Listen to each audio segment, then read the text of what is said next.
Boa noite, sejam todos. Eu estou me sentindo muito honrada hoje, por quê? Porque estou aqui junto com o Grupo Esperança, um grupo, uma organização não governamental que eu venho acompanhando há muitos anos, a importância do seu trabalho para todo o processo do cuidado dos pacientes com hepatite C. Muitas coisas já mudaram nos últimos anos e, com certeza, esse grupo fez toda a diferença. E hoje nós vamos falar com as duas pessoas que são pessoas chaves aí nesse grupo, né, que apoiados pelos seus voluntários e por outros, fazem a diferença, não só na Baixada Santista, mas em todo o Brasil. Então, a gente vai ter conosco hoje nessa live o Jeová Fragoso, presidente do Grupo Esperança e um dos fundadores do MBHV, Movimento Brasileiro de Hepatites Virais. E com ele, Daniele Fragoso, que é farmacêutica e bioquímica, trabalhando então com a farmácia do componente estratégico da Prefeitura Municipal de Cubatão. Sejam bem-vindos, na verdade, muito obrigado por poder dividir esse momento com vocês.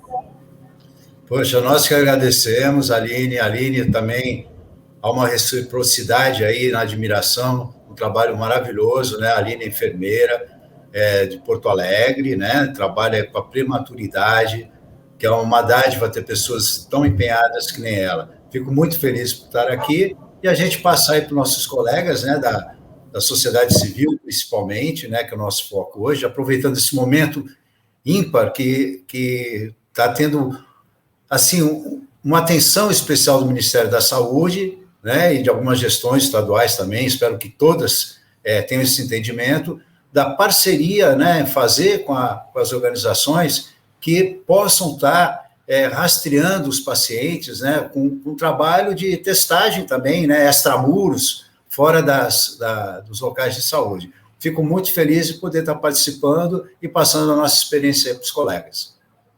Muito legal, Dani, boa noite, seja bem-vinda. Que trabalho lindo, e eu acho que tu tens uma grande inspiração aí para esse trabalho também, né?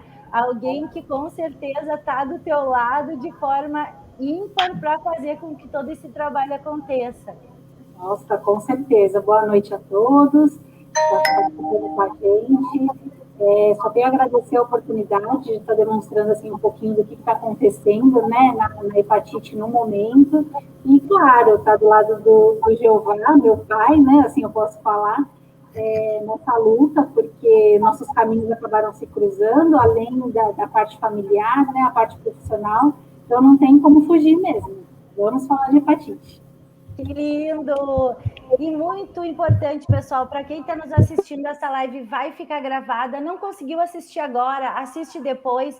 Está assistindo e lembrou de alguém que pode se interessar pelo tema? Chama lá, manda um WhatsApp. Vem com a gente participar desse momento super especial, onde a gente vai falar sobre hepatite. E esse é o momento de falar de hepatite, pessoal, hepatite C, porque até 2030 se espera eliminar a hepatite C. E esse movimento que toda a sociedade está fazendo, não só a academia, não só o Ministério da Saúde, mas principalmente a sociedade civil, empoderar a sociedade civil dos seus direitos e daquilo que podem buscar no tratamento e principalmente, né, Giovanni e Dani, na questão da testagem. Todo mundo tem direito de ser testado, todo mundo tem direito de saber sobre a sua saúde. Eu acho que esse é o grande caminho. E para começar essa noite, então, vou pedir que o Jeová comece falando um pouquinho para a gente a respeito desse tema tão importante. A gente já vai colocar a sua apresentação, Jeová. Tá ótimo.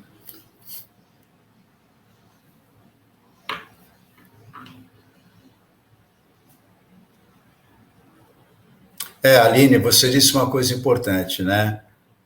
As pessoas precisam ter essa oportunidade, né? Tem esse direito num país que está realmente com todo o problema, né? Com a pandemia, quer dizer, no mundo, né? Mas nesse momento a gente tem que pedir um pouquinho de licença para a Covid, né? Porque os outros agravos eles estão aí, né? Um pouco, não diria negligenciado, né? Mas perderam um pouco a atenção. Então, as hepatites, obviamente, né? Quando cuidada, é o que a gente vai falar, impede a evolução da doença, né? E nós sabemos que a gente vai colocar aí na apresentação, a importância, né, da detecção, como em toda doença, o diagnóstico precoce é super importante, né? E se a gente pode colaborar enquanto sociedade civil, a gente abraça essa causa com toda a força dentro do nosso trabalho voluntário. E, Jeová, um dado que eu fiquei impressionada e que com certeza vou multiplicar com todos os colegas enfermeiros, todos os colegas da equipe multiprofissional e também na academia, 700 mil pessoas no Brasil sem diagnóstico. Gente, eu fiquei impressionada com esse número. Então, quer dizer que não sabem e podem estar infectadas, não podem e estão infectadas. Isso é muita coisa, né? Eu acho que a pandemia, ela veio trazer uma dificuldade das pessoas buscarem os serviços de saúde. A gente está enfrentando isso em várias frentes hoje, né? Sim. Só que é como tu falaste, e aí? A gente deixa o Covid-19 ser o artista principal e quando essa fumaça passar do Covid-19, os agravos que a gente vai ter, essa é uma grande preocupação, né? Exatamente. Não, e para ilustrar o que você está falando, acrescentar, na verdade, essas 700 mil pessoas, né, que é um inquérito feito com toda a fidedignidade, com dentro da USP e algumas instituições também fora do país, né, internacionais, chegaram a esse número, né, que se pensava até que seria um pouco mais, mas chegaram nesse número bem estratificado, e aonde essas pessoas também, por atitudes corriqueiras do dia a dia, embora a hepatite C é só parenteral, a transmissão é através de sangue contaminado, com sangue contaminado, né? Então a pessoa pode falar, poxa, eu não trabalho com sangue, eu estou isento disso, né? Mas ela tem uma questão muito particular, a hepatite C, que o vírus ele fica até 72 horas fora do organismo em condição de infectar outra pessoa. Então, um alicatezinho de cutícula, entendeu? Até a tinta de uma tatuagem, que é o modismo hoje, tudo bem, o tatuador ele pode lá estar trocando todos os instrumentos dele, mas se ele não trocar o receptáculo da tinta, olha só o poder de transmissão da hepatite C, o tempo que ele fica fora do organismo. Então, essas pessoas, 600 mil, pode estar fazendo aí uma escala geométrica aí, né, de infecção, infectando outras pessoas dentro do seu lado, dentro do seu convívio social. Então, é muito importante a gente detectar, e o júbilo, né, da ciência, de ter descoberto medicamentos praticamente 100% eficazes, e o governo está aí incorporando, é gratuito, não se gasta R$1, né? Bem diferente quando evolui, né? Quando está com uma cirrose, internação, sabe, perda laborativa, sabe, o sistema de saúde, como tudo, né? A administração, ela se preocupa muito com os gastos, né? Então, é muito importante essa decisão que teve, não é desse governo, isso já veio amealhado. Eu tenho muita satisfação de falar o nome de uma pessoa que tem outros, mas que foi chave nessa conquista de negociar valores, de colocar esses medicamentos eficazes, né, que veio descoberto da Europa, dos Estados Unidos, mas, enfim, que chegou no Brasil, né, que é o Dr. Fábio Mesquita, né, um epidemiologista aí reconhecido, está lá nas Nações Unidas, e, na verdade, se pensou o que é certo. Muito melhor tratar, né? Você tem um gasto, são medicamentos de alto custo, mas do que você gastar com internações, entra nas outras áreas também econômicas, como a perda laborativa, enfim.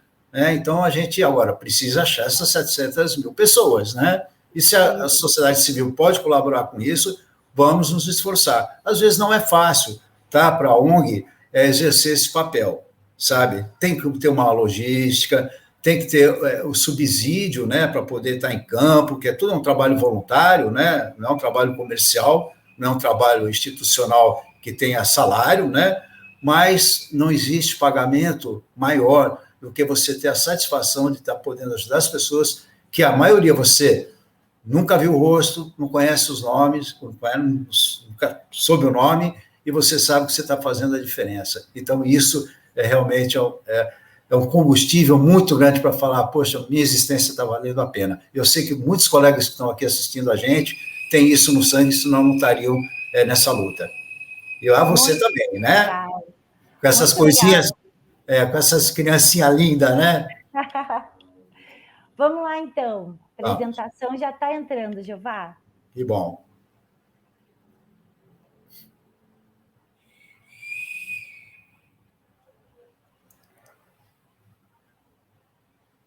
Ô, Aline, tá, entrou. Eu ia perguntar como é que vai ser a dinâmica, vocês pensaram como é que vai ser a dinâmica, se a gente vai apresentar, vai abrir para perguntas. Nós temos mais ou menos 1 hora e 15, né, de live.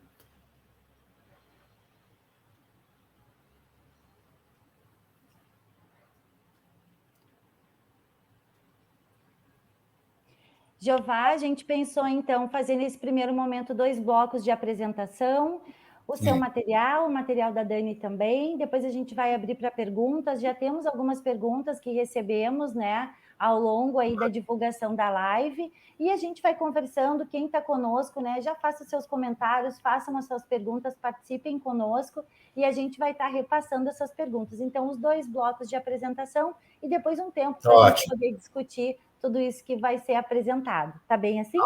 Tá ótimo. Obrigado.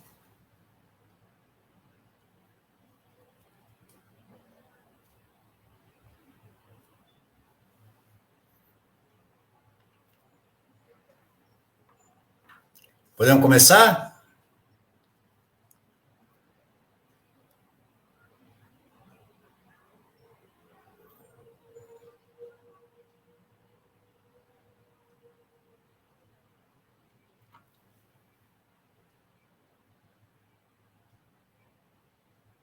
Tá valendo já?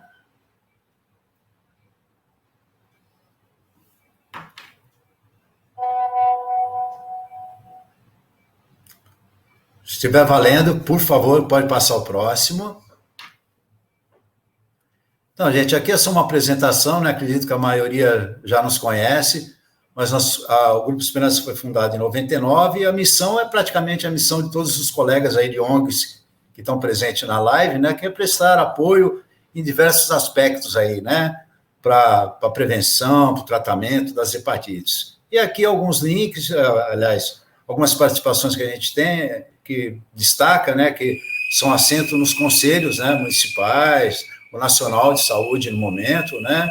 E algumas comissões, enfim, se envolvendo aí nos espaços que a gente pode, né? Enquanto ONG de hepatite, também procurando ajudar também na questão do SUS. Pode passar?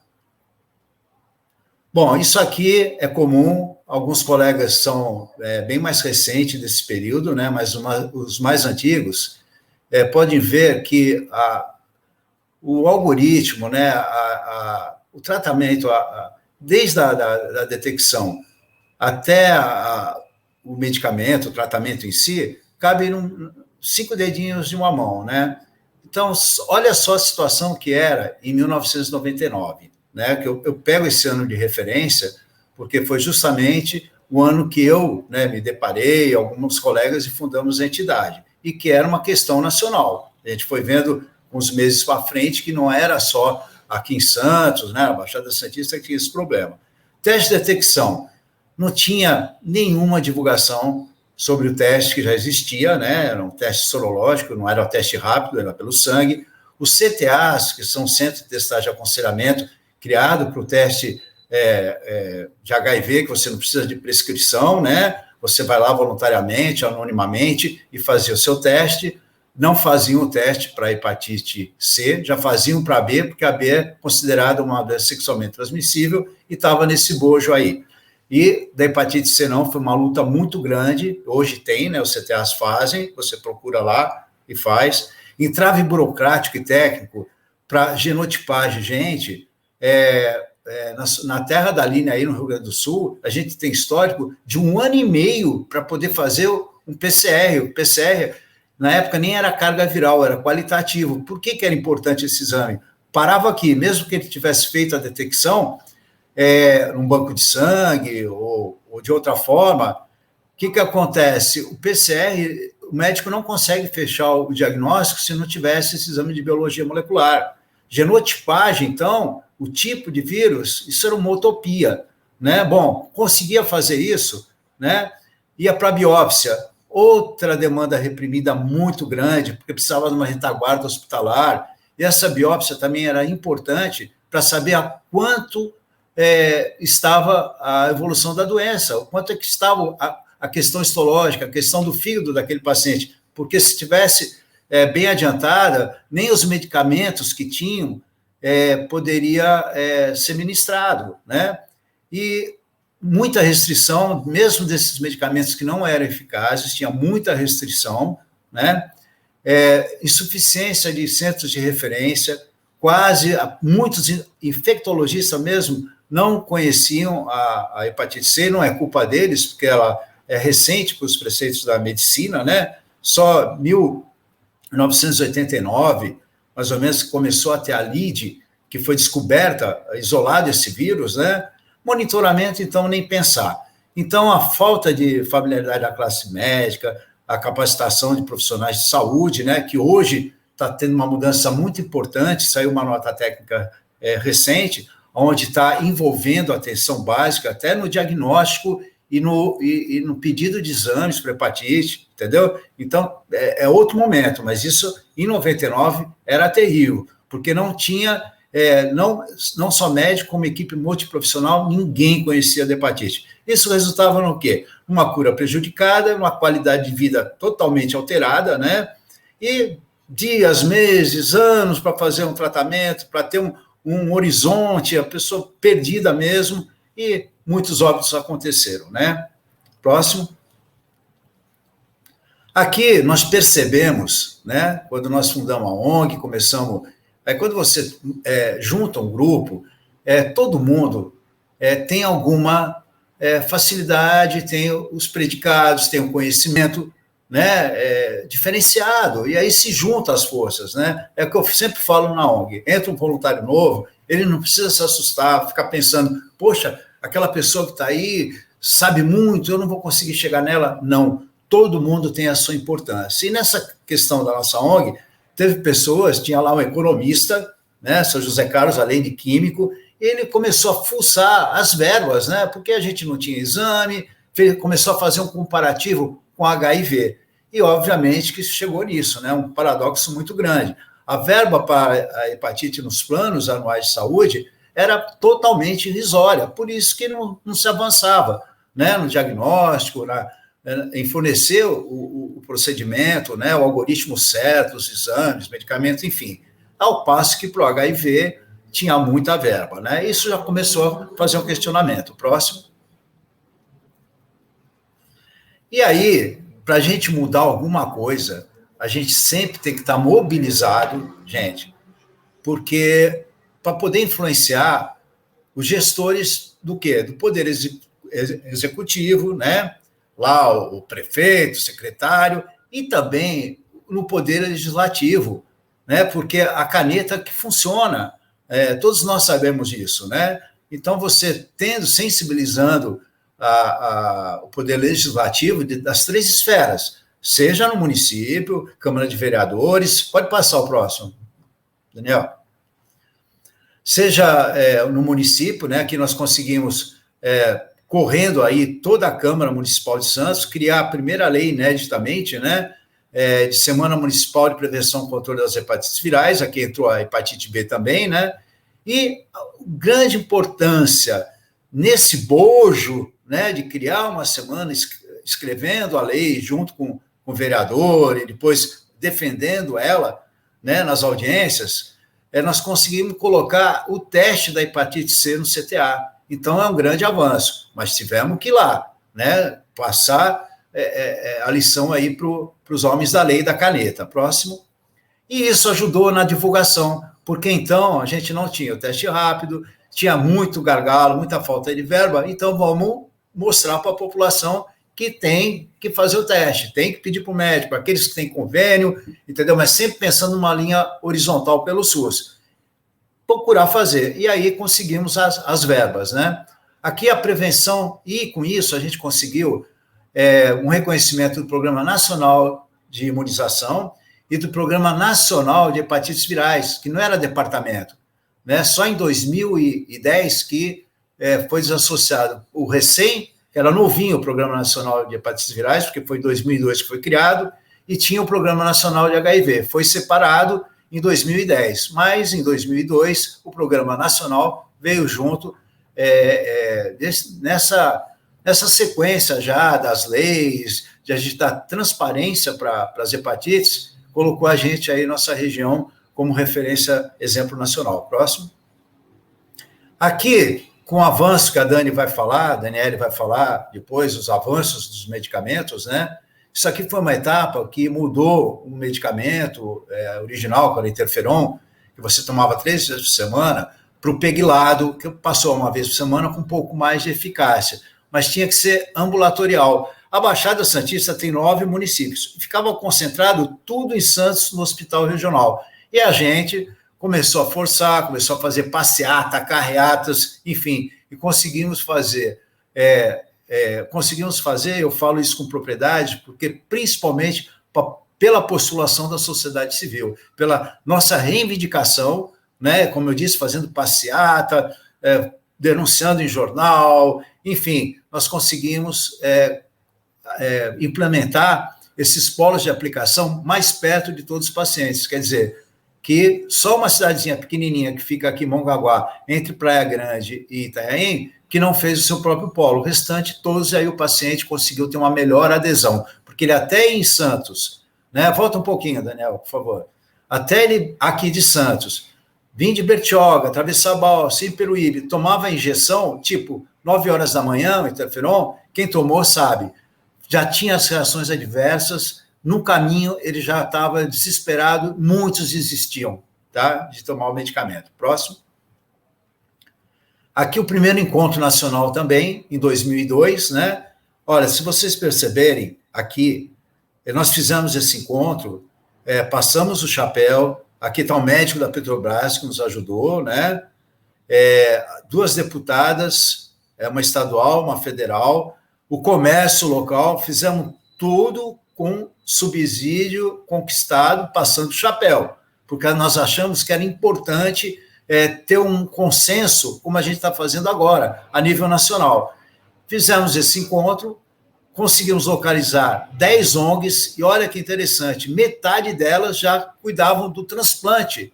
Nós tentamos achar ONGs que nem a gente, né, batalhava pelas hepatites, encontramos sim 10, mas dessas 10, 5 já tratavam da forma evolutiva da doença, entendeu?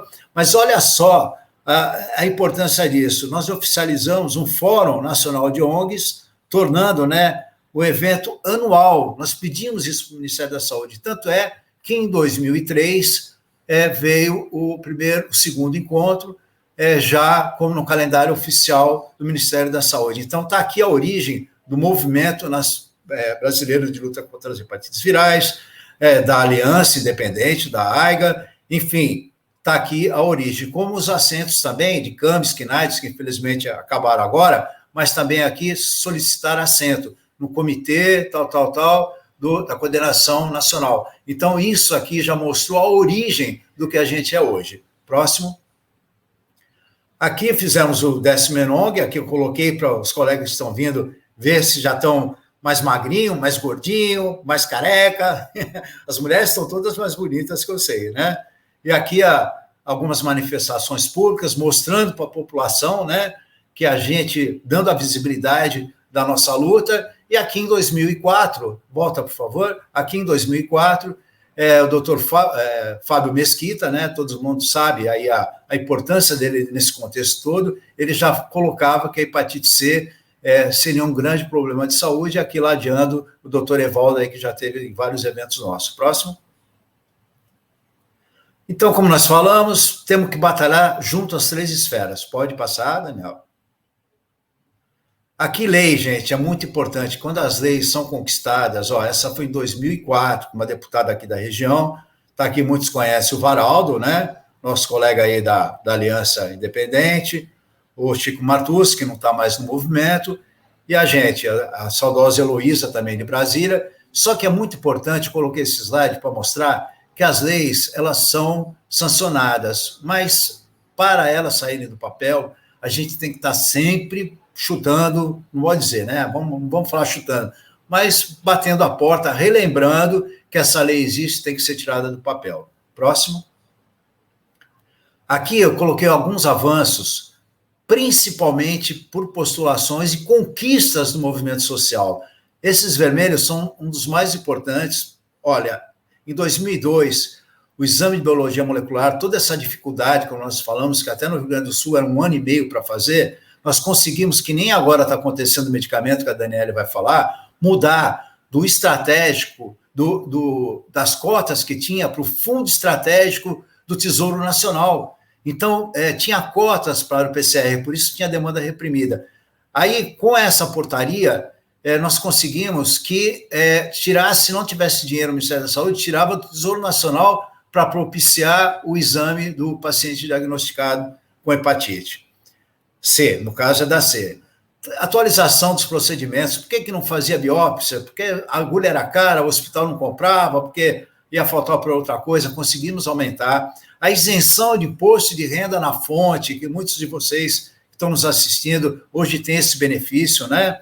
A compra centralizada, isso é muito importante, que vigora até hoje. Se não fosse isso, essa discussão da sociedade civil com o Ministério da Saúde, hoje, talvez a gente não tivesse, nesse momento tão bom de estar incorporado esses medicamentos, a gente ter acesso gratuito, porque os estados tinham que complementar uma verba que o Ministério da Saúde dava igual para todos os estados. Por exemplo, São Paulo dava uma verba para São Paulo X, eu até vou falar o valor, R$600 por cada ampola de PEG interferon.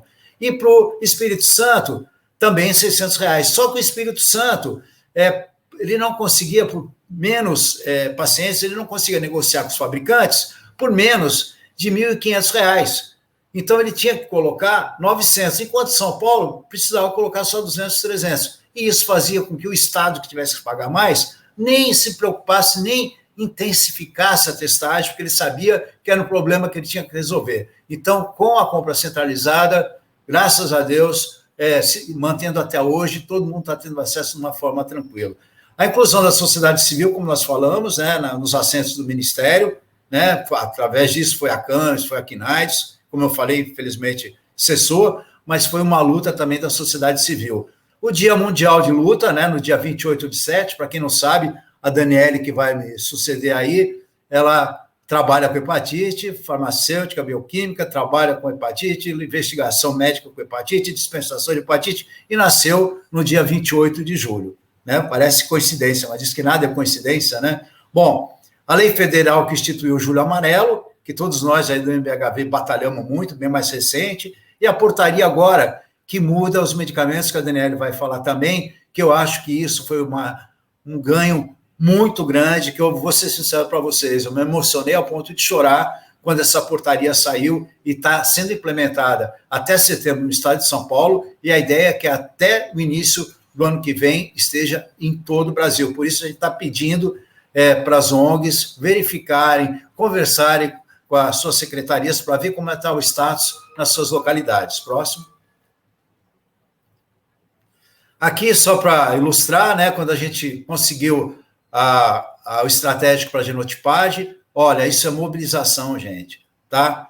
Prevenção, isso é mobilização, são várias ONGs representando. E a compra centralizada em 2006, que eu falo foi o grande pulo do gato para a gente ter acesso ao tratamento. Pode passar? Aqui também, gente, eu fui convidado, eu vou ilustrar para vocês, 8º Congresso Brasileiro de Prevenção das DST e AIDS.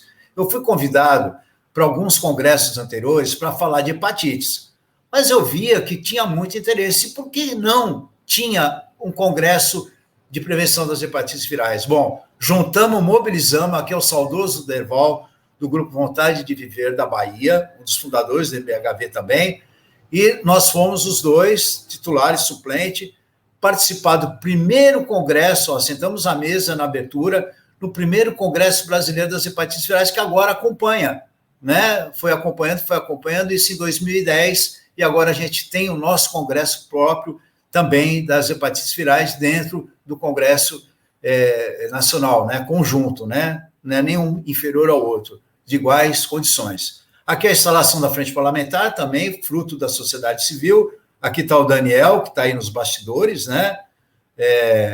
Aí continua a mesma coisa, né?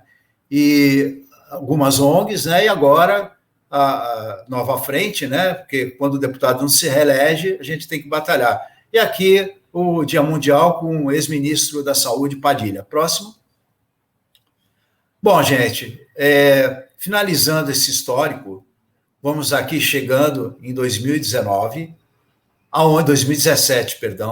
aonde nessa Cúpula Mundial de Hepatites, que eu tive a oportunidade de representar, não o Grupo Esperança, mas sim como paciente e integrante do Movimento Brasileiro de Hepatites Virais, na mesa desse summit, que reuniu mais de 130 países, aonde aqui está o ministro da Saúde, está a Organização Mundial da Saúde, OPAS, Organização Sul-Pan-Americana, enfim, com a promessa da eliminação de 2030, promessa baseada que todos esses países fossem lutar. E o Brasil realmente despontou como um grande protagonista. Aqui a Daniele esteve me representando em Genebra, né? Ela que tem a fluência em inglês, infelizmente eu perdi não digo a oportunidade, né?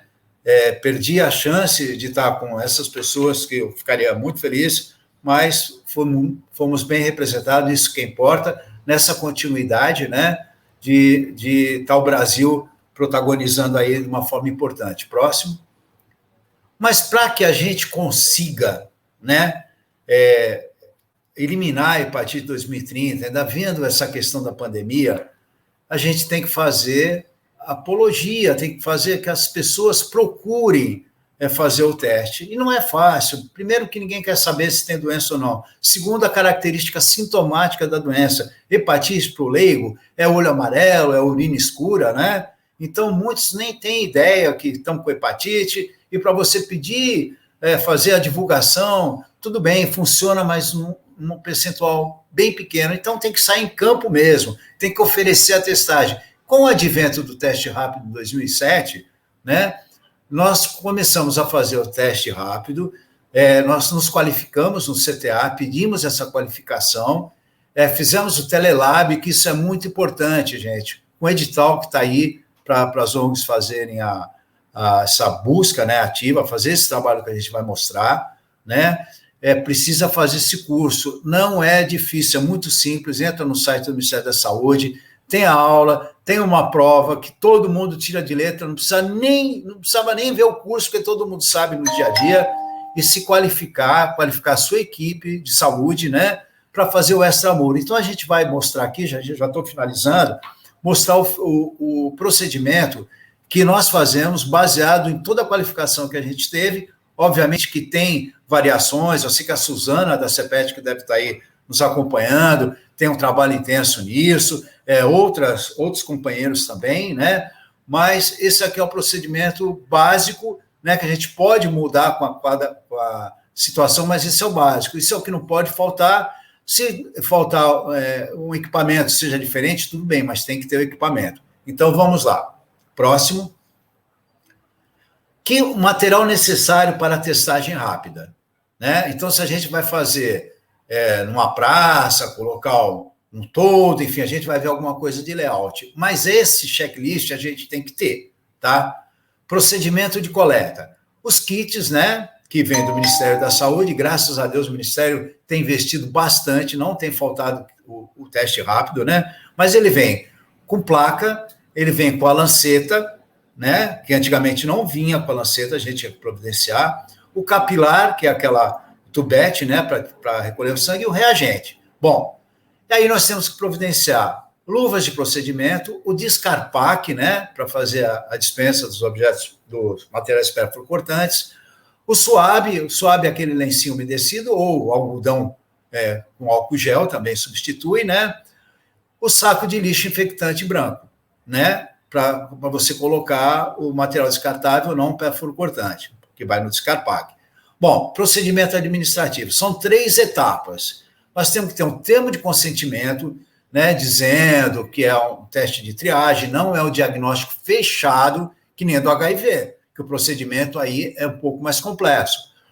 É um teste de triagem que você vai fazer um encaminhamento, preferencialmente imediato, né, aquele testado que deu positivo, deu reagente, para o ambulatório, para o segmento do diagnóstico, tá? E depois o segmento do tratamento, obviamente. Mas é um termo que você faz em 2 vias, você segura uma e dá uma com laudo, né, feito por uma enfermeira, que também até 2006, se não me engano, só podia ser médico ou psicólogo, e nós conseguimos, junto ao Corém, ao COFEM Nacional, que o enfermeiro, que eu acho que isso foi um grande salto também, principalmente o enfermeiro que está ali no dia a dia, ele tem toda a condição de fazer o laudo, né?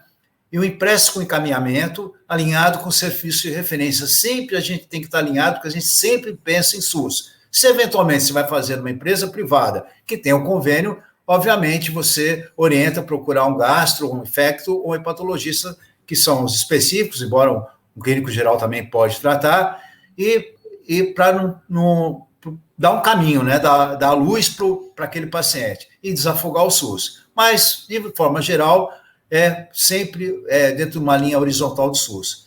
E uma pasta de documentos inerentes, o Telelab, alguma cartilha, e os folders, né, também é importante, como nós falamos aqui, para o pessoal que fez o teste levar para dentro da sua casa e mostrar o que ele fez. Bom, dependendo da disponibilidade ou não do local, saco de lixo comum, papel forra-mesa, fita crepe, cesto, isso é o que vocês vão sentir no dia a dia, as coisas básicas, né, que não são necessárias na questão de saúde médica.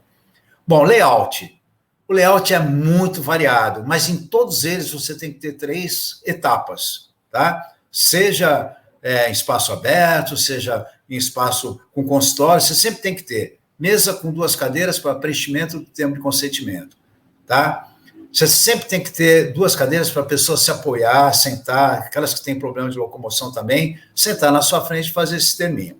Uma mesa com 1 cadeira para o coletor, tá? Para a punção, tá? Uma bancada, enfim, algum lugar que ele possa colocar seu material, disponibilizado da forma que ele acha melhor ali, o seu descarparque.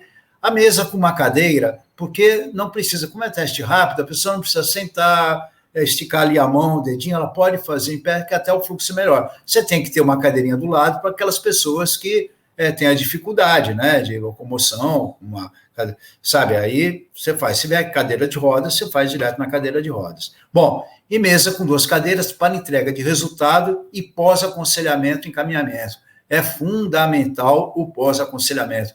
Os pacientes reagentes têm reações variadas e você ali, na tua experiência, você vai saber da melhor forma conduzir e sempre mostrar. E hoje, mais do que nunca, aquele paciente que dá o resultado reagente, a gente pode falar hoje, diferente do que antes, né, que não tinha medicamentos eficazes, toda a dificuldade, a gente ficava muito triste. Hoje, a gente fica feliz e tem que passar isso para ele, porque tem tratamento, agilidade, um processo de acesso muito mais ágil. Então, foi um júbilo ele ter descoberto, que ele saia, que foi um prêmio que ele teve. Às vezes é uma missão um pouco difícil, mas é o nosso esforço, tá? É importante que aqui no aconselhamento, nessa fase 3, haja privacidade visual e acústica. Se tiver consultório, salas, ótimo. Se tiver um salão grande, põe lá uns banners, a gente vai ver isso na finalização aqui. Bom, o quantitativo do mobiliário estará relacionado com a expectativa do número de testes e tempo estipulado para execução.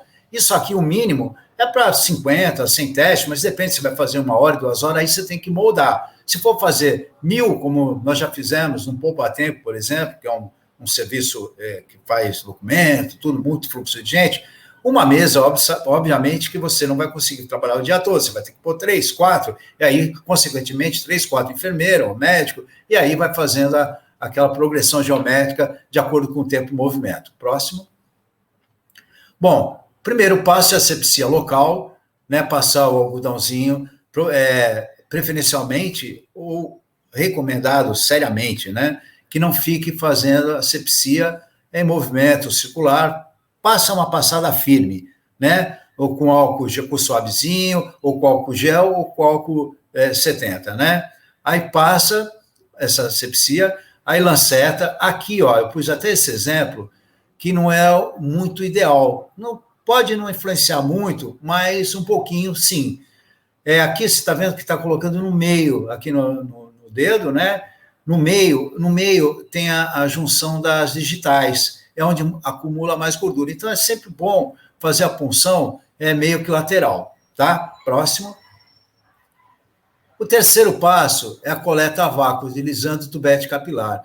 Aqui temos de vidro e temos o de plástico que está vindo no kit. O pessoal que acostumou no de vidro reclamou no início desse que vem agora no kit. Mas é muito tranquilo de fazer, e o pessoal já se adaptou bem. Olha como é que era antigamente no início do teste rápido. Você tinha que usar uma pipeta. Só a pipeta já assustava o testado, tá vendo? E isso, graças a Deus, com esse sistema, ficou bem mais tranquilo. Aí faz esse depósito do sangue na coleta da placa do teste, sem perder muito tempo. Pode passar, Daniel.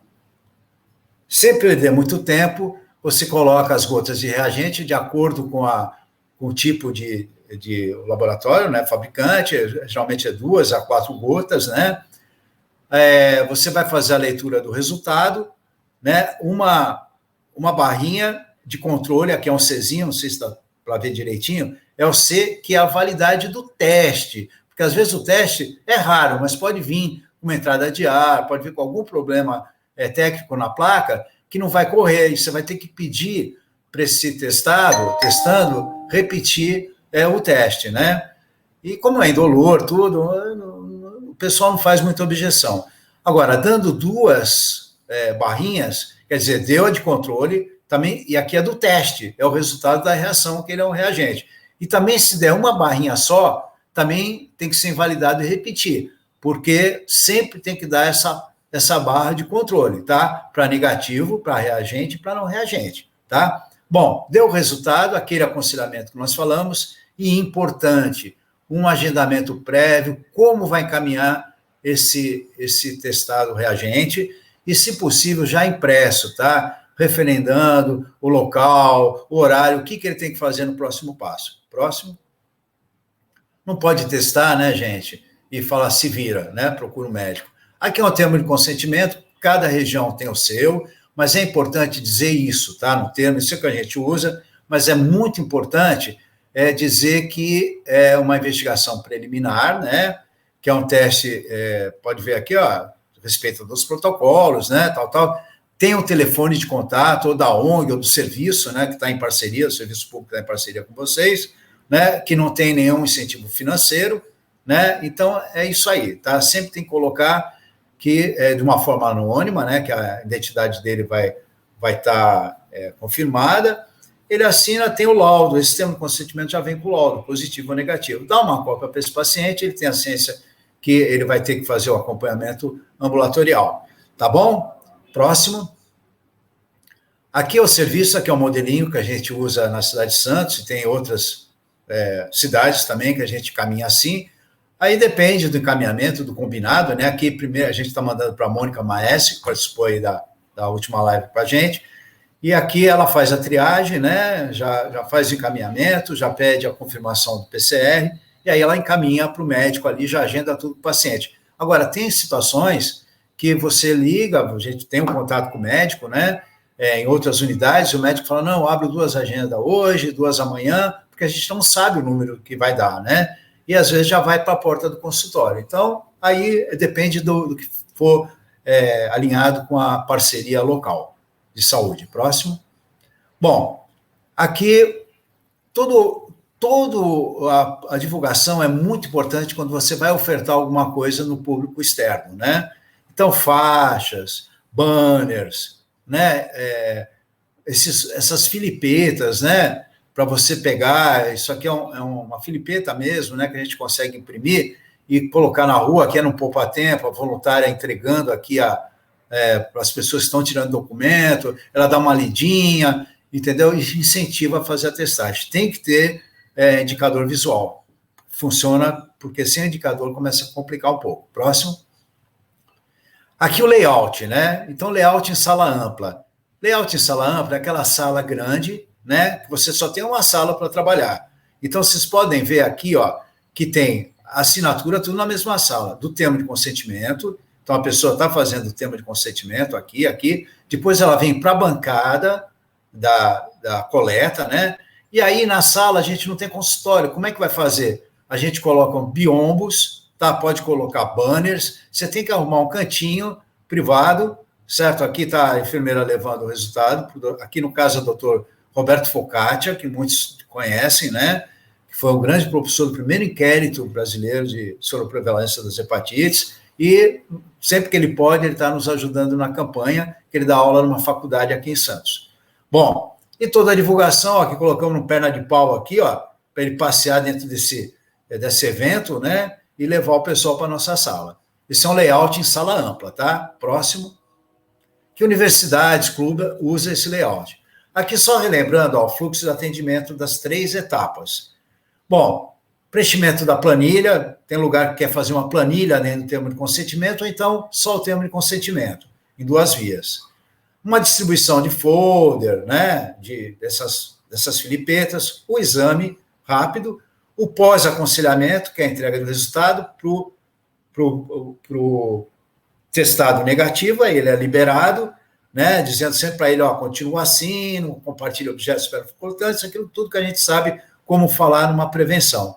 E o positivo, encaminhamento para ambulatório especialista. Sempre lembrando, gente, que é sempre bom ter 2, no mínimo, mesmo que você for vai fazer 30 testes, sempre coloca 2 locais para dar o resultado, porque tem que entrar positivo e negativo. Se você pega um positivo, pode demorar muito mais, e as pessoas que estão esperando já vão saber que deu alguma zebra aqui. Então, você sempre coloca 2, tá? No mínimo, para entrar positivo e negativo. Você pode concentrar o positivo numa só, mas sempre entrando nas 2, tá? Próximo. Pode passar, isso foi uma ação muitos de vocês, volta só um pouquinho, muitos de vocês conhecem essa região de São Paulo, tá? Eu vou falar e já vou pular, são chineses, tá? Da rua 25 de março, tá? Quem vem em São Paulo sempre quer ir na 25 de março. Nós fizemos um trabalho muito grande, a Daniele, na época, trabalhava no Hospital das Clínicas também, e junto aí com os colegas, aqui o doutor Evaldo, fez aconselhamento para hepatite B, tá? O asiático, ele tem muita prevalência da hepatite B, mas nós estamos aqui focando hoje na hepatite C. Pode passar? Aqui um layout em espaço aberto, mas coberto, né? Sempre tá coberto, com uma tenda. Aqui é um poupa-tempo. Um poupa-tempo é alguns estados têm também esse serviço com outros nomes, né? Onde faz tudo, documentos, carteira de habilitação, enfim, que a carteira de habilitação também é documento, né? Mas olha o layout, olha como segue as 3 etapas. Inscrição do termo, importante, a coleta e, aqui tem 1, 2, 3 tendas de aconselhamento. As divulgações, as faixas, né? E aqui, olha só, estava na montagem no início, e olha o acúmulo de pessoas, tá? E sempre tendo o lugar para as pessoas sentar, né? Daniel, eu preciso muito que você volte alguns slides, por gentileza, na plaquinha. Volte. Mais uma, aqui. Vocês estão vendo aqui? Olha, o nome está explícito aqui, Wagner. Está aqui a Lúcia. E não tem que esconder. Esses são os coletores. Tá? Eu quis voltar aqui porque eu acho relevante isso aqui por experiência própria. Sempre que formos fazer uma testagem com nossos voluntários, ou mesmo o pessoal da saúde, o nome da pessoa fica atrás. Tá? O nome completo, se for José da Silva, coloca nome muito comum, coloca mais algum dado, data de nascimento, nome da mãe, enfim. Mas aqui na frente, a rubrica ou o primeiro nome daquele coletor, por quê? Se a pessoa vai lá no Wagner, colhe, e não deu aquele controle, certo? Essa barrinha, e o teste ele vai ter que repetir, e de repente ele vai fazer com a Lúcia, e na Lúcia vai dar certo, porque se deu zebra numa plaquinha, dificilmente esse raio vai cair 2 vezes na mesma pessoa. Ele vai lá, vai fazer o teste e vai dar ok. O que ele vai pensar do Wagner? Tá vendo? Tive que fazer 2 furos porque aquele cara lá, entendeu? Fez errado. Então, é para preservar o coletor, tá? Então, é muito importante que se ele deu zebra, ele volte a fazer com a mesma pessoa. Pode voltar o slide que a gente estava, Daniel, por gentileza. Isso.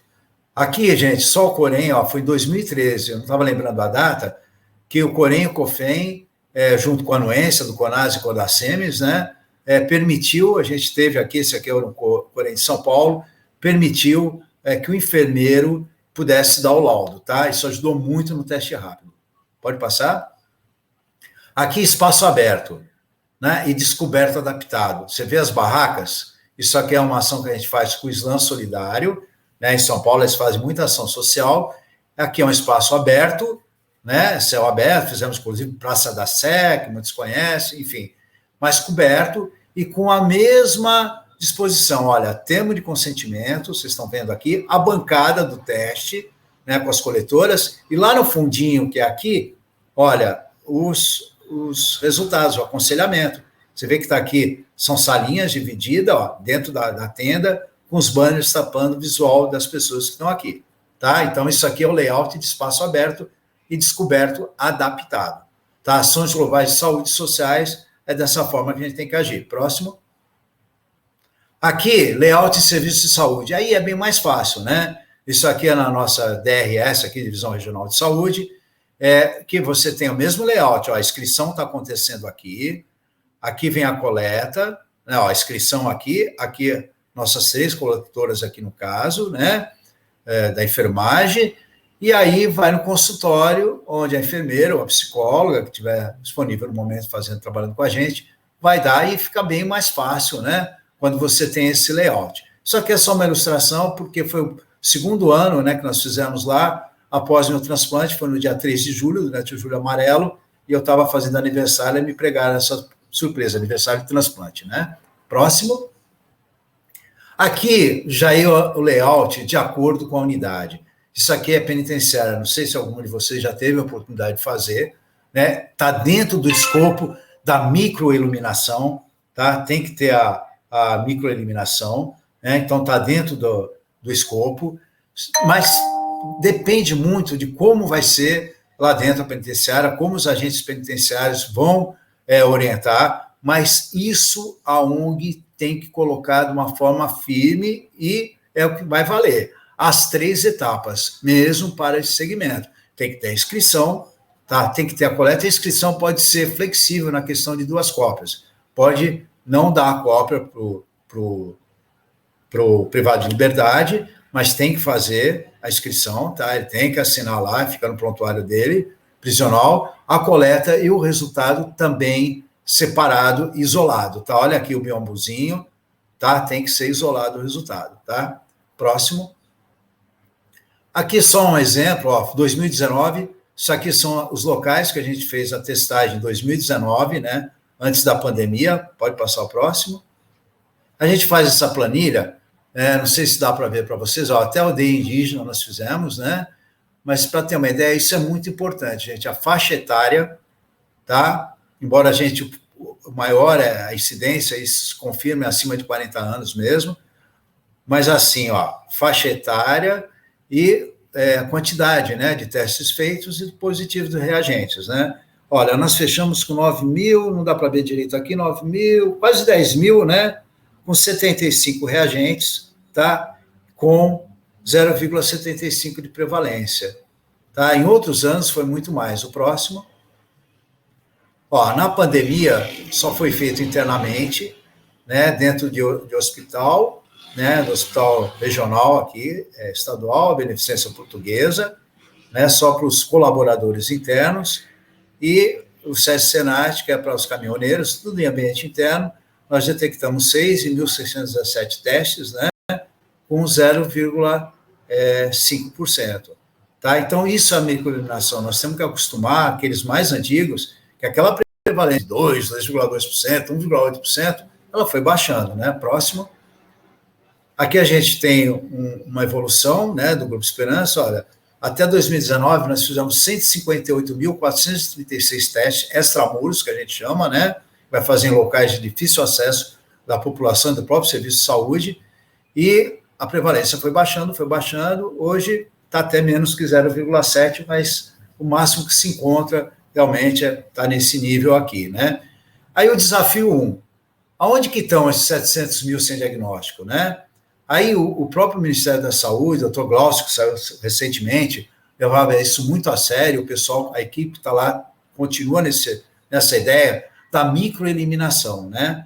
Essa microeliminação é ter o público-alvo maior de 40 anos, pacientes renais crônicos, hemodiálise, muito importante, privados de liberdade, né, como nós citamos exemplo, e outros, né, aqueles que já sabem, tatuagem, enfim, a microeliminação, HSH, profissionais do sexo, toda aquela lista que a gente sabe, né? E nessa microeliminação, procurar esses nichos e procurar fazer o nosso extramuro dentro desses segmentos. O próximo. Aqui, um segmento que não é citado, nunca fiz questão aqui de mostrar para vocês, o porto, a população portuária, tá? Ela também é um grupo de maior vulnerabilidade, tá? Os estivadores, principalmente. Aqui a gente, quem mora, reside ou conhece o serviço portuário, tem os paredões, né, para pegar o serviço, e nós fazemos lá, ó, em 2.078 testados, nós detectamos 149 pessoas, tá? Então, é 7,2%. Isso foi em 2008. Foi diminuindo. Nós não fizemos esse ano passado, por causa da pandemia, mas já está com índice bem mais baixo também, mas é um grupo de maior vulnerabilidade. Próximo.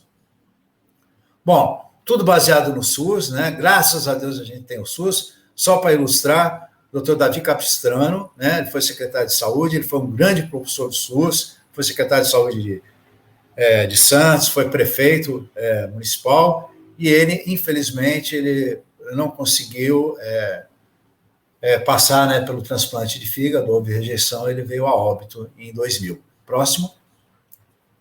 Aqui, gente, só para ilustrar o que eu passei, porque eu não tive um diagnóstico precoce, né? Eu tive todas essas dificuldades, mesmo tendo um plano privado bom, né, corporativo da Petrobras, mas eu colocava antes de 2014, eu colocava essas fotos que a gente tirava na internet para ninguém processar a gente, né? Mas aqui eu pus a minha mesmo que eu não vou me processar, né? Por exposição. A minha barriga, olha a semelhança, meus pés mesmo, perto das figuras que eu punha, e a hemorragia, eu não tenho a foto, mas eu fiquei apelidado de filé de frango, chassi de frango, filé de borboleta, para vocês terem ideia. A encefalopatia, que é a confusão mental, que a minha família, a Daniela, que está aí, pode confirmar, mas eu não lembro, de ficar doidão aí por amônia no cérebro decorrente da descompensação, não lembro. Próximo.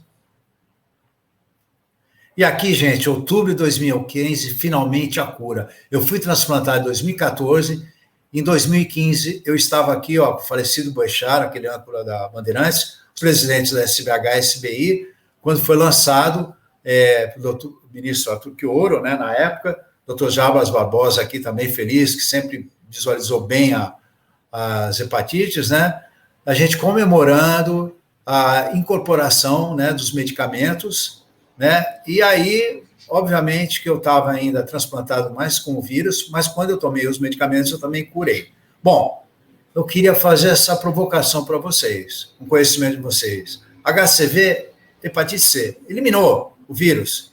E aí, o paciente está de alta, tá, gente? Me fala, poxa, mais de 95%. Quem está fazendo tratamento hoje, oxalá a gente consiga descobrir esses 700 mil, né? A gente ajudando.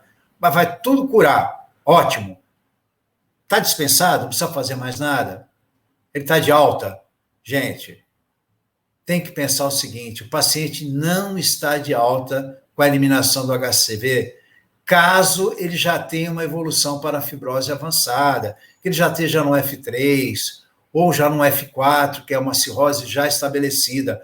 Vocês todos sabem que de 2015 até final de 2018, todos os pacientes, mais de 100 mil, que fizeram tratamento com esses novos medicamentos, que eliminaram mesmo o vírus, né? Esses pacientes, para ter acesso ao tratamento, eles já tinham que ter uma evolução da doença, essa questão de farmacoeconomia. O Ministério só disponibilizava para aqueles pacientes que já tinham essa evolução. Esses pacientes não estão de alta, eles eliminaram o vírus, mas eles não têm esse fígado normal. Eles estão quase nisso ou já nisso, já estão com uma cirrose. E eles precisam fazer, então, um monitoramento, e mesmo aqueles pacientes que é por gordura, esteatose, que não seja pelas hepatites autoimune, a hepatite B também. A hepatite B, às vezes, não precisa nem ter a cirrose, ele já desenvolve o câncer de fígado.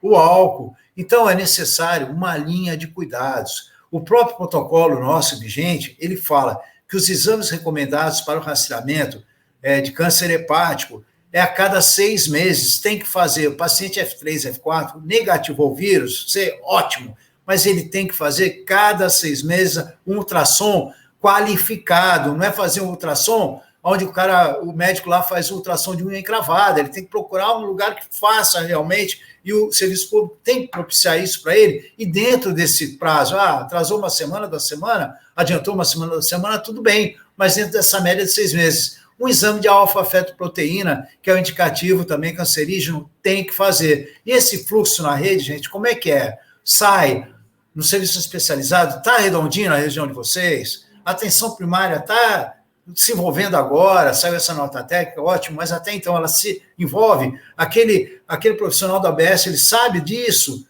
né? Nas unidades de família, onde que é a referência? Esse paciente descompensa, ele está com cirrose, de repente ele começou lá a ter hemorragia, como é que faz? O Via Cross, Central de Vagas, toda essa dificuldade, onde que ele vai ser internado? Tem tratamento local? Tem tratamento para fazer sistêmico, ou seja, tratamento que não precisa ser vazio, com medicamento? Ele vai conseguir um medicamento para câncer com facilidade? Tudo isso é questionamento, é desafio ainda para nós, tá? Próximo. Pode passar o próximo, Daniel. Bom, então, como desafio 2, gente, baseado nisso, que a gente tem muita gente que curou a hepatite C, mas está com a evolução da doença. Ele chegou no F4, que nem eu, sem ter sintoma, né? Então, é implementar o desafio, o fluxo adequado do rastreamento para câncer de fígado. Atendimento integral aos pacientes diagnosticados com agravo, porque não é só chegar no câncer também. O paciente com cirrose que descompensou, gente, é loucura, é aquilo lá, fica com ascite, que tem que tirar toda hora, fica com encefalopatia, fica prostrado, é um sofrimento para ele e para toda a família. Então, precisa ter uma linha de cuidados que proceda os tratamentos locais. E isso a gente, como sociedade civil, a gente tem que reivindicar, a gente vive isso na pele, a gente interage com pessoas assim, a gente tem as pessoas que, sabe, a gente vê, fica sensibilizado, tem que fazer alguma coisa, a gente representa eles. Vamos lá, vamos apertar, vamos como nós falamos no início, no vereador, no deputado, no senador, enfim. E como, entre outros também, problemas, a ressecção, a quimioembolização, esses procedimentos que o paciente tem que ir para uma outra cidade, geralmente isso é feito nas capitais, né, principalmente no norte, e aí ele precisa usar o transporte domiciliar, o TDF, ele tem que usar, entendeu? O TFD, agora nem lembro direito a sequência, mas ele tem esse direito, ele precisa ser orientado, as ONGs têm que orientar, né? E bem como a dispensação dos medicamentos de uma forma fácil, que são os medicamentos oncológicos, que tem muitos que têm dificuldade. Bom, quando evolui e não tem essa atenção, essa linha de cuidados, está aqui, ó, eles são os fundadores do Grupo Esperança, gente. Ó, esses em círculos, ó, todos com câncer, tá? Um aqui foi por descompensação, não chegou até o câncer, tá? Mas esses aqui do grupo, fundadores, todos morreram de câncer. Aqui nós temos, olha, aqui, muitos conheceram o Odemir, né, do Guarujá, que fazia parte do MHV, ele faleceu, já não foi de câncer, mas foi complicação da cirrose, né? Esses aqui também, o pessoal de Goiás, olha, a gente está aí com problema de ONG na região centro-oeste, é uma pessoa muito batalhadora. Bom, não adianta lamentar, a gente tem que batalhar os desafios. Próximo. E aqui, gente, é o recado que eu quis dar. Eu estou muito preocupado com a sequência, com essa linha de cuidados para os pacientes que têm já a evolução da doença, mas também, de contrapartida, muito feliz, porque hoje o Brasil realmente se desponta, temos aí esse medicamento de ponta, né? E o acesso está muito fácil, bem desburocratizado, como a Dani vai dizer, e aí eu peço encarecidamente que todos que possam participar desse edital. A Patrícia colocou aí, a Patrícia tem muita expertise nisso, né? Trabalhou muito com HIV, que faziam muitos editais. Quem puder, não é fácil mesmo, mas quem puder, se candidate aí até o dia 11, e independente do edital, então, batalhe fazer essas ações de extramuro e a gente fica à disposição de todos, tanto pelo MHV como pessoalmente aqui, tá bom? Muito obrigado pela atenção de todos.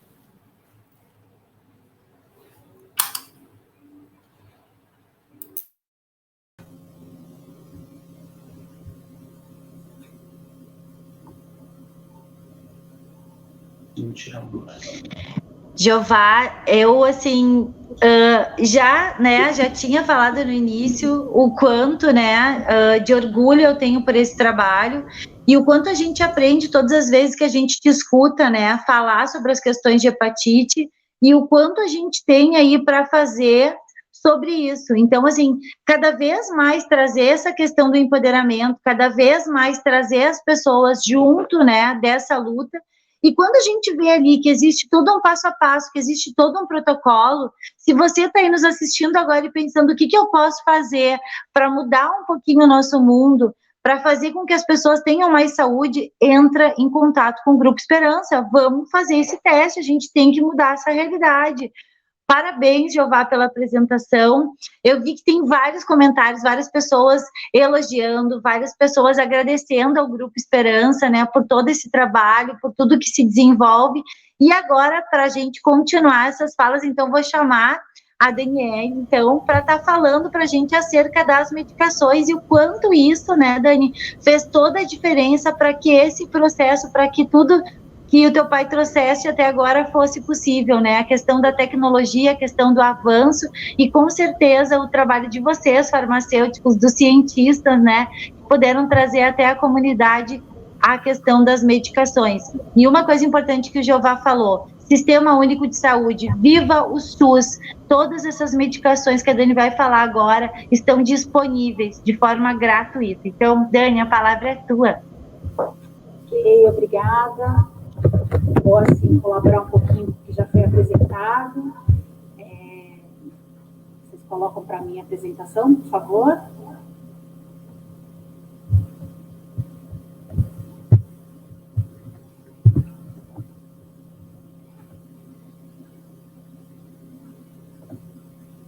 Então, eu já trago aqui para vocês um pouquinho a parte mais prática, né? Já que eu estou ali no balcão da farmácia pública, né, que é onde o paciente vai ter acesso a essa medicação. Então, eu estou no município de Cubatão, que faz parte da DRS 4, que é a farmácia, né, o órgão que dispensa a medicação aqui no estado de São Paulo. Cada estado ele tem a sua configuração. Aqui para a gente funcionam as DRS, que geralmente são os núcleos, né? Por exemplo, a nossa aqui organiza as 9 cidades da Baixada Santista. Então, aí cada região do estado de São Paulo vai ter a sua DRS, que vai ser a sua referência para o tratamento da hepatite C. Próxima, por favor. Então, se a gente pensar, pegar um pouquinho o que o Jeová falou, né, que foi um caminhar também, começou lá atrás, as ONGs começaram a se organizar por conta das dificuldades.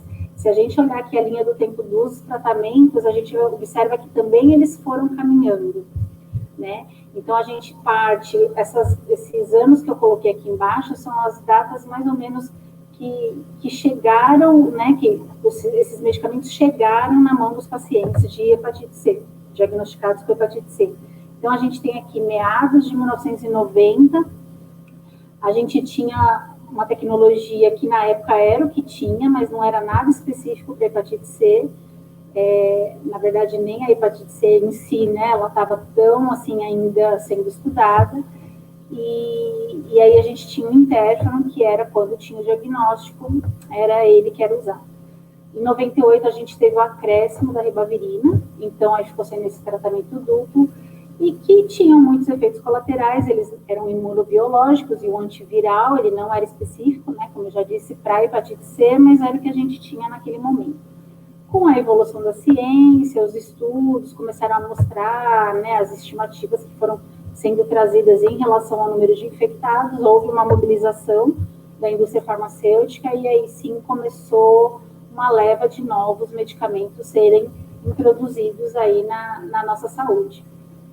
Em meados de 2007, vieram os interferons pegylados, que era uma alteração da molécula do que a gente já conhecia, mas que, em vez de ser aplicado 3 vezes por semana, era uma vez por semana só, com a promessa de uma resposta virológica sustentada, como a gente chamava a cura na época, né? Prometendo aí níveis maiores, e também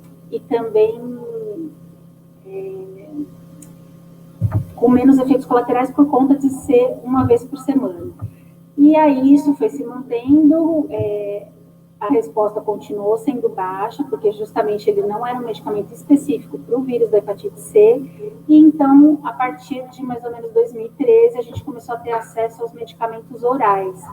Então, vieram o Oceprevir, o Telaprevir, na época, que por conta dos efeitos colaterais, que por conta de ainda terem sido usados com interferon, eles ficaram muito pouco tempo sendo a escolha de tratamento, né? Logo, eles foram descartados por conta de tantos efeitos colaterais que ocasionavam até uma interrupção de tratamento, porque o paciente realmente não aguentava fazer o tratamento, que podia chegar até 72 semanas.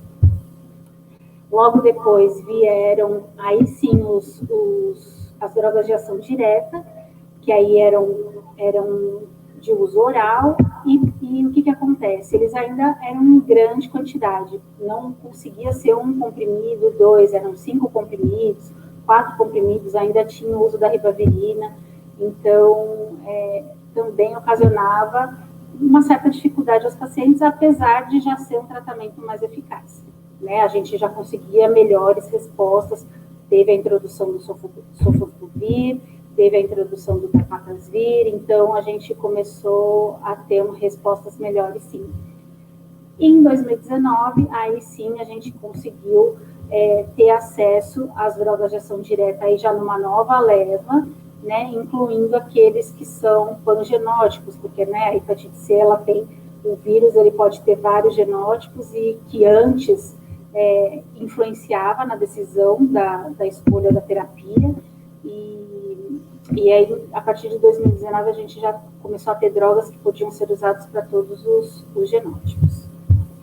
Próximo, por favor, que é o que a gente vai ver nesse próximo slide, que é o que a gente tem hoje, tá? Se a gente pegar o nosso protocolo clínico, o PCDT, que é de 2018, né, a última edição aí que foi publicada, a gente vai ter um arsenal terapêutico com várias drogas, né, inclusive algumas ainda que foram colocadas nessa linha do tempo, mas a nota informativa número 13 de 2019, ela vem trazer para a gente a disponibilidade, né, dos medicamentos que foram selecionados considerando o critério de custo-minimização.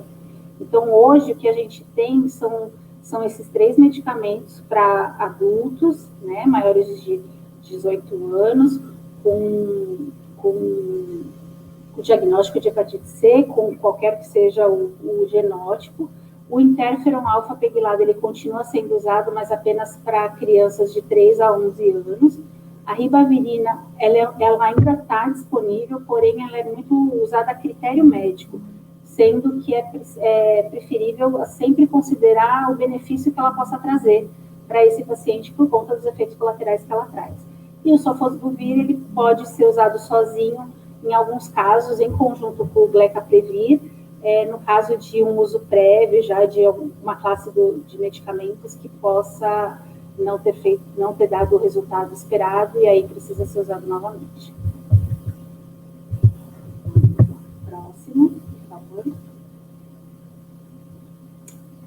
Quando a gente fala dos medicamentos disponíveis, a gente precisa entender onde eles estão localizados. A assistência farmacêutica do Ministério da Saúde, ele tem três componentes. A gente fala o componente básico, que são aqueles medicamentos que são usados, né, para as doenças mais corriqueiras da população, como hipertensão, como diabetes. E aí, quando ele precisa de uma atenção diferenciada, eles vão para o componente especializado e para o componente estratégico. Até então, os medicamentos de hepatite C, eles estavam localizados no componente especializado. A partir de 2020, essa realidade começou a mudar através desses 2 documentos que foram publicados. A portaria, número 1537, que foi de junho, que ela inclui os medicamentos que são elencados para o tratamento da hepatite C no componente estratégico, e também a nota técnica, número 319, que trata das normativas referentes a esse processo de migração do componente especializado para o estratégico. Então, para a gente entender um pouquinho isso, vou colocar a diferença dos dois componentes aqui para vocês entenderem como era antes e como a gente está agora nesse processo de migração. Por favor. Então, aqui no componente especializado, o que a gente tinha? A gente tinha burocracia, porque a abertura de processo tinha que ser uma juntada de documentos, preenchimento de formulários, tá? A gente tinha a realização de vários exames, a gente teve drogas que precisavam de exames mais elaborados, como um eletrocardiograma, não bastava ser só coleta de sangue. A gente tinha um fluxo extenso, e nesse fluxo, vários gargalos, porque às vezes precisava, às vezes não, né? No componente especializado, ele precisa da avaliação de um médico autorizador lá dentro da DRS, né? Nesse lugar que é a referência para a dispensa do medicamento. A gente tinha o controle centralizado, ou seja, quem está na ponta consegue fazer um controle manual ou próprio, né, assim, a seu critério, porque o controle mesmo desses pacientes, eles ficavam todos na DRS, nessas farmácias especializadas. E a dispensa mensal, eu coloco aqui para vocês, muitas vezes o que acontecia? O paciente tinha esse processo liberado, né, era autorizado, só que como a dispensa era mensal, havia muito medo de chegar no mês seguinte e não ter acesso a esse medicamento, ou por falta, ou por uma demora. E o que acontecia? Ele tinha que juntar os 3 meses ou 6 meses para poder começar. Então, isso também era uma fonte de angústia, era uma preocupação, a pessoa podia estar sendo tratada já desde a primeira dispensa, mas ela tinha que esperar ter, né, essa segurança de já estar com o tratamento completo para poder começar. A gente, no começo, na implementação dessas novas drogas, a gente tinha uma espera que, assim, eu posso falar para vocês por experiência própria, de fazer o cadastro do paciente, fazer toda essa parte da abertura do processo, e o paciente demorar mais de 1 ano, mais de 12 meses, para conseguir ter acesso a esse medicamento, porque ele estava aguardando, né, a compra pelo Ministério da Saúde, chegar no estado e esse estado entrar em contato com o município, porque é esse o processo mesmo, é o fluxo, né? Então, era uma coisa, assim, bem dificultosa, né? Aí, com essa migração e essa mudança para o componente estratégico, a gente tem algumas vantagens. Então, o que acontece? É uma burocracia, continua tendo, porém ela é simplificada, diminuíram os formulários, diminuiu essa parte de juntada de exames. Precisa ter os exames? Precisa, mas isso é para o médico poder preencher, né, esses formulários que agora são obrigatórios, para ele saber realmente como é o estado do paciente naquele momento, né? Não é preciso mais ter exames para poder fazer o processo, assim, para mostrar e para juntar e entregar. A disponibilidade, o estratégico, ele traz essa possibilidade de disponibilidade imediata, né? A gente ainda não sabe como vai ficar, como eu disse aqui, a gente está no processo de migração, a gente já começou a ter os primeiros contatos, né? Mas as farmácias que vão fazer essa distribuição, elas ainda não foram notificadas de quanto vai ser o nosso estoque, quanto que a gente vai ter disponível, como vai ser a reposição desse uso, mas se seguir pelo estratégico, que são os medicamentos de AIDS, de tuberculose, são esses tipos de medicamento que estão ali para a população, a gente espera, assim, que tenha essa disponibilidade imediata e que também favoreça o paciente que está em trânsito, né, que também é uma vantagem do estratégico, ele poder pegar em qualquer farmácia que seja cadastrada para essa distribuição. O fluxo, em vez de ser tão extenso com esses gargalos, a gente já tem um fluxo que segue o que a gente já tem hoje para os estratégicos, que é um planejamento. Então, geralmente, é um planejamento nos casos de tuberculose, de hanseníase, essas doenças que são do componente estratégico, a gente tem um planejamento já de consumo pela estimativa de casos, então a gente já sabe quanto que vai vir daqui a 3 meses, a gente tem essa noção de conseguir fazer um planejamento, né? Fica uma coisa mais real ali do nosso consumo no dia a dia. E o controle também em tempo real. Esses medicamentos, eles vão entrar no Ciclone, que é um sistema de monitoramento que já é usado para o HIV hoje, e a gente consegue ter controle. Então, como no especializado, o controle era centralizado na farmácia de distribuição, que é no caso a DRS, no estratégico fica mais o nosso poder, né? A gente consegue ver quantos pacientes foram naquele mês, retirar, tudo através de um sistema informatizado online que é disponibilizado para todo mundo. Assim, todo mundo que tem acesso neste sistema, né? Então, fica uma informação mais real ali, você consegue acompanhar mais de perto. Próximo. Então, hoje o que a gente tem é o sistema híbrido, né? Essa palavra é a palavra da moda. Por quê? Porque a gente ainda tem que fazer a documentação, a gente ainda tem que entregar o processo na DRS, um processo mais simples, como colocado, porém, nesse processo de transição, ele ainda não está no Sicom, né? Então, a dispensação está sendo feita ainda na DRS, então a gente ainda tem que se dirigir lá com todo o processo das pessoas para poder retirar essa medicação. Ainda não foi colocado, a gente está aguardando justamente esse start local, né? Então, hoje, o que precisa? Documentos pessoais, isso é a cópia, né, dos documentos RG, CPF, comprovante de residência com CEP, o cartão SUS, já são documentos que a gente tem conhecimento. Os exames que são exigidos hoje é apenas para conferência, então o exame de genotipagem e o da creatinina sérica, né, para pacientes que já têm uma doença renal crônica diagnosticada.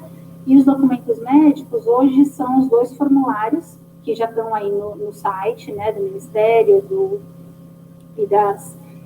das Secretarias de Saúde e dos estados, e são 2 formulários, o de cadastro desse usuário, que vai ser feito uma única vez, né, ele vai ficar cadastrado como paciente de hepatite viral, tanto B ou C, e vai ter o formulário de solicitação de medicamentos, no caso, hepatite C, que vai ser feita quando for necessário entrar com a medicação. E a prescrição médica, que são em 2 vias, né? E aí a gente consegue fazer essa juntada de documentos. Antigamente, a gente tinha outros formulários ou um outro tipo de relatório, e além dos exames que a gente tinha que anexar. Tá? Próximo. Assim, se vocês ainda não tiveram conhecimento, a foto ficou um pouquinho, né, o formulário ficou, não sei se está claro para vocês, mas isso está disponível no site. Então, um é o de cadastro e o outro é a solicitação de medicamento. Tá? Então, o que a gente vê, assim, esse acesso facilitado, né, é uma luta de anos. Essa mudança de componente é uma coisa que já estava sendo discutida há muito tempo, né? É um empenho do Ministério, da sociedade civil, a contribuição do Grupo Esperança para isso também. Isso já foi pauta de reuniões desde muitos anos atrás. Então, assim, eu acho que essa frase, ela cabe bem com o momento que é esse momento que a gente preza pela eliminação da hepatite C até 2030, porque as ideias e as estratégias são importantes. Lógico, sem elas a gente não sai do lugar, mas o verdadeiro desafio é a sua execução. Uma ideia que foi colocada lá atrás, né, ela está levando um tempo, mas ela está sendo executada agora, e assim a gente tem que aguardar para ver como é que vai ficar, porque esse acesso vai ser facilitado. A testagem, ela está aí para trazer esses pacientes que estão escondidos, né, que eles estão em algum lugar, e é uma junção. Eu acho que cada um tem a sua contribuição aí nessa rede toda, a sociedade civil fazendo as suas atividades, chamando a população, o Ministério, a gestão, de uma forma geral, facilitando, e eles que podem publicar essas notas com as informações que eles têm, definirem fluxos, né, e incorporarem a medicação, e claro que a equipe ali de saúde, os profissionais que podem estar viabilizando, né, esse tratamento, esse acesso para todos. Tá bom?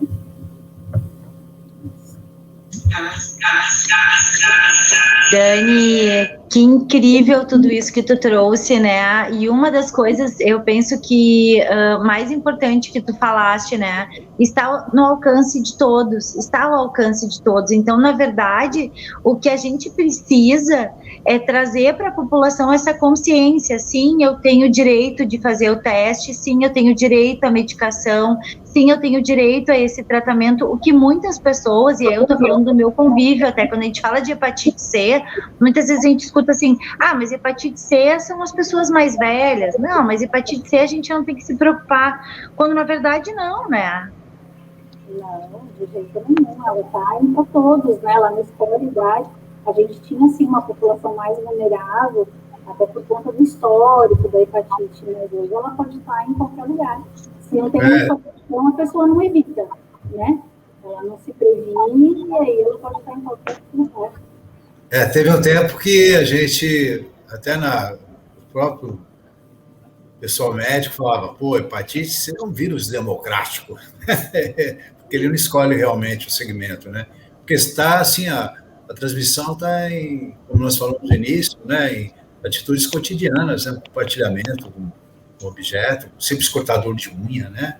Então, pode ser qualquer pessoa, realmente. E a gente sabe, é uma curiosidade, eu queria destacar, que a questão da visibilidade da hepatite C, ela ficou um pouco prejudicada, se a gente fazer uma relação com o HIV, das pessoas que tiveram contato e não se expuseram. Dificilmente a gente conseguiu, né? Praticamente não conseguimos, personalidades, né? Que isso chama a atenção, né?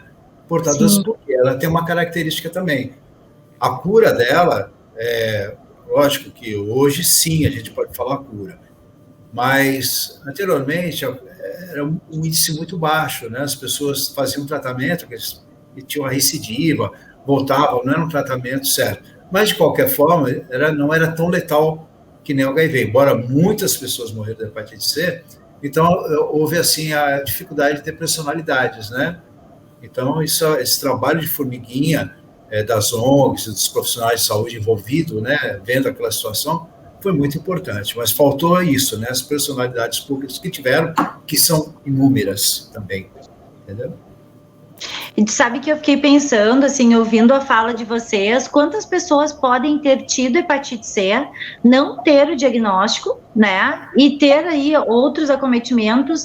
Eu sou enfermeira, trabalhei na área assistencial dentro, né, de uma unidade de transplantes, e quantos pacientes com transplantes, né, que foram submetidos a transplante de fígado, tinham o teste positivo, não buscaram em tempo, lamentavam, a família lamentava. E uma das perguntas que veio para a gente, que eu achei super interessante, eu acho que a resposta, né, pode parecer para algumas pessoas óbvias, mas não é para todo mundo. Sim. A pergunta foi, se eu tiver alguém na família que teve o resultado positivo de hepatite C, todos da família devem ser testados? Qual é a orientação que a gente dá para essa família?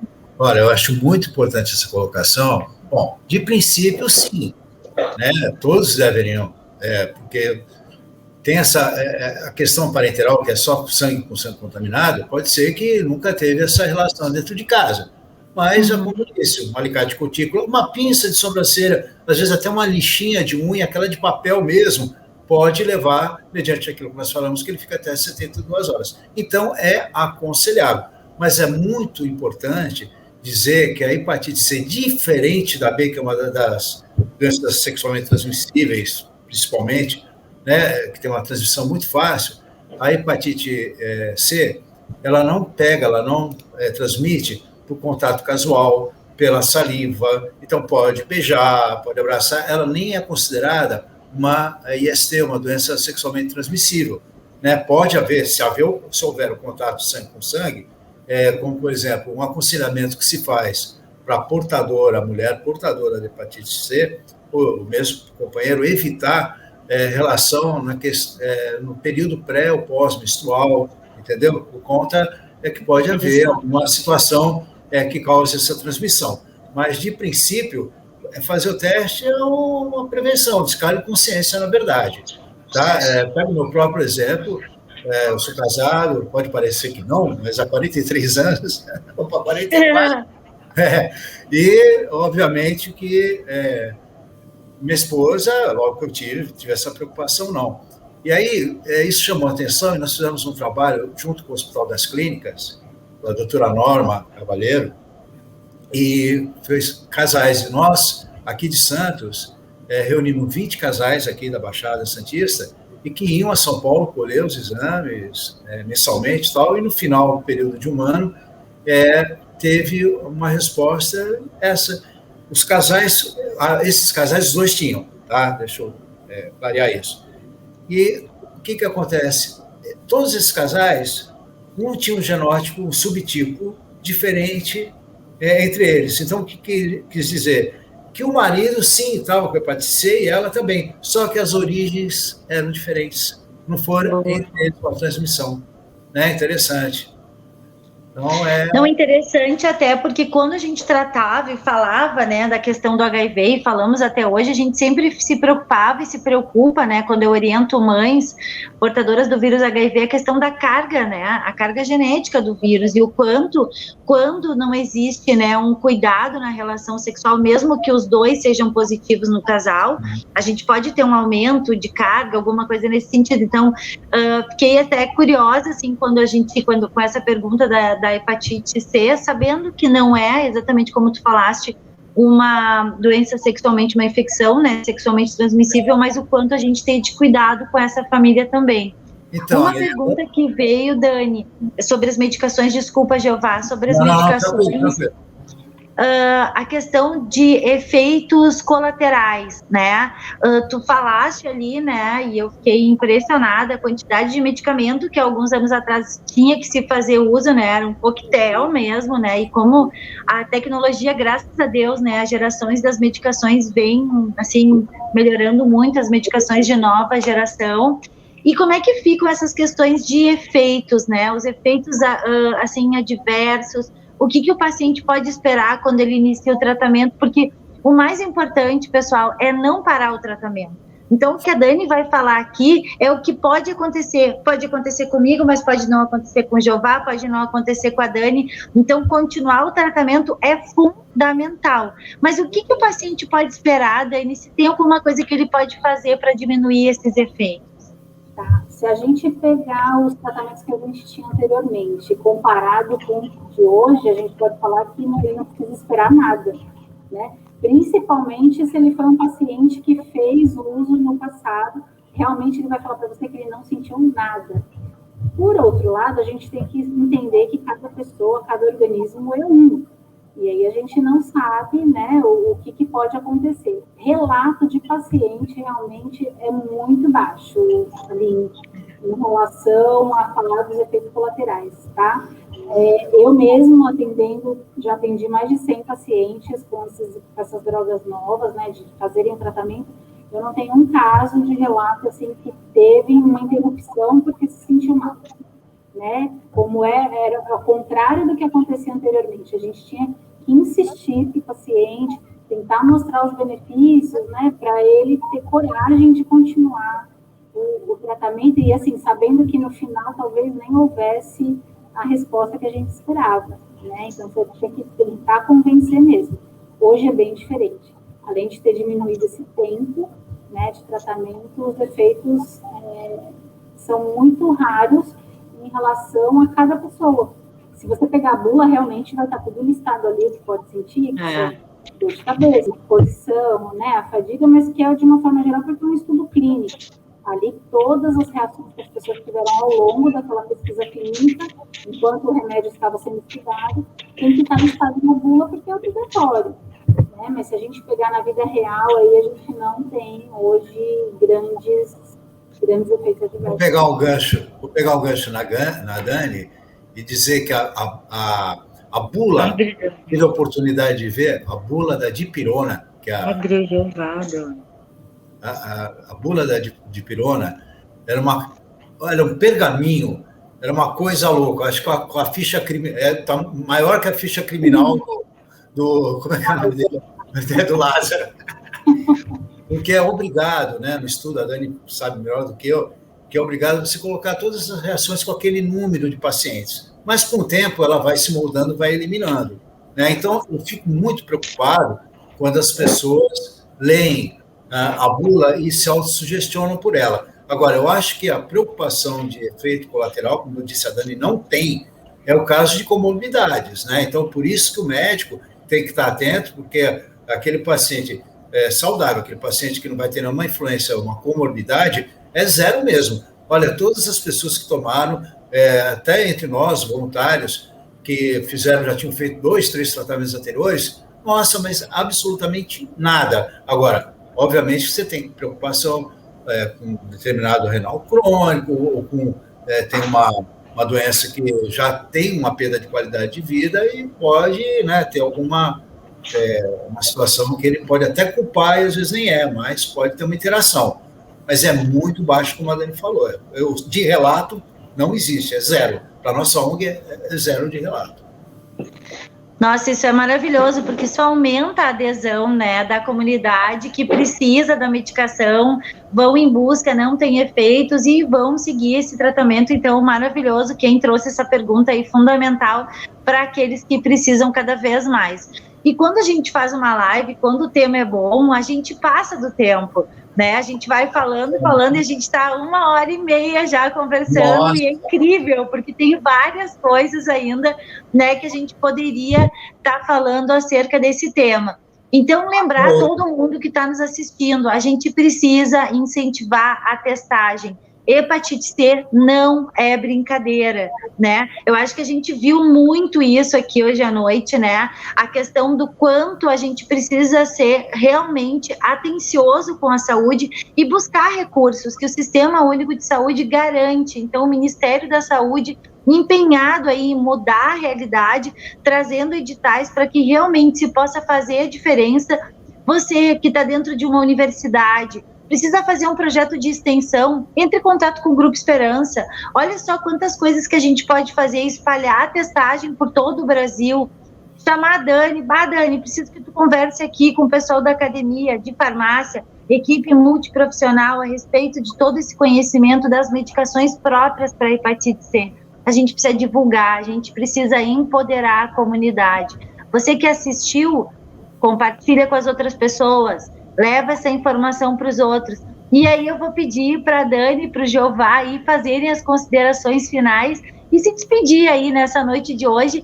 E eu já quero dizer para vocês que eu adorei estar aqui, né, que eu falo pouco, que nem o Jeová também. Já tem essa fama? Me colocou aí? Coitada da Dani. Estava tudo então, maravilhoso até agora, viu? Pedir as considerações finais. Então, Dani, se tu quiseres começar, por favor. Começo. Eu agradeço a oportunidade de estar aqui falando sobre um tema que faz parte da minha vida, tanto pessoal quanto profissional. Todo mundo grande, Dani. Concordo com você, Aline. Eu acho que essa informação tem que ser divulgada. É assim que a gente consegue atingir, né, as pessoas. Porque quem trabalha já sabe, né, que a gente ali já tem esse contato todo dia, mas o importante é chegar nas pessoas que não têm essa informação, né? Então, assim, a gente tem o teste, a gente tem o remédio, só precisa estar no meio disso tudo aí, trazer a pessoa para esse meio. Então, eu agradeço a oportunidade, estou à disposição, e é isso aí. Vamos em frente. Até 2030, sem hepatite C. Maravilha! 2030 sem hepatite C, pessoal, e eu tô com 700 mil brasileiros ainda que não foi. Eu tô impressionada com esse número, isso eu vou levar para onde eu for agora. Jeová, tuas considerações finais, quero saber. Eu já falei muito, então, obrigadão de coração a todos que estão participando, esses elogios que vieram, que só servem de incentivo, mas também ficamos à disposição para conversa aí, particular, alguma dúvida que ficou também, né? Tem as nossas redes sociais, que o Daniel leva de uma forma muito importante para nós. Queria dizer, sim, que a interação com o pessoal, com a academia é muito importante. Hoje eu tive aqui no Paço Municipal, aproveitar quem é aqui da região, e dizer nessa despedida, que você falou da interação, né, com os acadêmicos é muito importante, porque nós estamos disponibilizando em mês de férias, a Universidade, a Unimes, né, metropolitana aqui da região, disponibilizou 57 residentes para trabalhar com a gente, 57, hein, gente? Residentes para trabalhar já com a gente no Julho Amarelo, e nós vamos fazer algumas ações pontuais aqui junto com a secretaria e esses residentes, né? Então vamos lá fazer uma qualificação com eles, né? Eu fui convidado para estar fazendo, então eu fico muito realmente satisfeito com isso. E, Aline, eu me surpreendi, não que eu me surpreendi que eu não soubesse, mas você, como mediadora, realmente você habilitou bastante o evento, tá? Já agradeço de coração e também não vou falar muito da outra palestrante, né, que eu sou suspeito, mas espero realmente poder ter levado alguma contribuição, né, para essas pessoas e os amigos do MBHV, principalmente que estão aí do movimento brasileiro, que é de Natal, daí, do Sul, de Santa Catarina, enfim, de todo o país que estiveram aqui com a gente hoje, né, que eu peço encarecidamente mesmo, tá, que eles procurem mesmo participar desse edital, que está sendo bem específico para nós, e qualquer colaboração nesse sentido, eu quero ficar à disposição. Muito obrigado mesmo, de coração, a todos vocês, tá? Maravilha! Encerramos hoje a live do Grupo Esperança, mas aguardem, muitas outras lives virão, muitas coisas para serem trazidas, para serem compartilhadas, conhecimento nunca é demais, e todo mundo que está nos assistindo, você pode ter certeza que você pode fazer a diferença sim, porque se compartilhar esse material, essa live de hoje, com os seus alunos, na sua escola, na sua comunidade, já vai fazer a grande diferença. Procure o teste é rápido, é gratuito e você vai ter todo o acompanhamento antes e depois que ele aconteça.